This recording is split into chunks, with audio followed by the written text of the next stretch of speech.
আমি নিজে একজন যুবক, আর যুবক দ্বারা আসো, তারা মনোযোগ দিয়ে একটা কথা শোনো। মানুষের বানানো আইন প্রতিষ্ঠা করার জন্য তোমার জন্ম হয়েছে।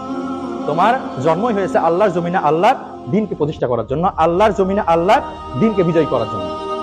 তোমার শরীর থেকে যদি এক ফোঁটা রক্ত ঝরে, সেটি যেন আল্লাহর জমিনে আল্লাহর দিনকে প্রতিষ্ঠা করার জন্যই হয়। কোন মানুষের গোলামি করা যাবে? এই জীবন কার? আল্লাহ সুবহানাহু ওয়া তাআলা আমাকে এই জীবন দিয়েছেন। যদি এই দুনিয়াতে বাঁচি আল্লাহ সুবহানাহু ওয়া তাআলার জন্যই বাঁচবো, আর যদি মরি তাহলে আল্লাহ সুবহানাহু ওয়া তাআলার জন্যই মরি। ইন্না সলাতি ওয়া নুসুকি ওয়া মাহইয়ায়া ওয়া মামাতি লিল্লাহি রাব্বিল আলামিন। আমার সালাত, আমার কুরবানি, আমার জীবন, আমার মরণ লিল্লাহি রাব্বিল আলামিন, আল্লাহ সুবহানাহু ওয়া তাআলা।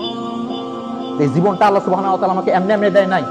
আর এই যে ইহুদি, খ্রিস্টান, হিন্দুর ঘরে জন্ম না দিয়ে আল্লাহ সুবহানাহু ওয়া তাআলা আমাকে মুসলমান ঘরে জন্ম দিয়েছেন। হাজারো মানুষের মধ্যে বাছাই করে আমাকে মুসলমান ঘরে জন্ম দিয়েছেন। কেন? এই অর্থ আপনি বুঝবেন না? কেন মুসলমান ঘরে জন্ম দিল আপনাকে? আল্লাহর জমিনে আল্লাহর দ্বীনকে বিজয় করার দায়িত্ব আপনার।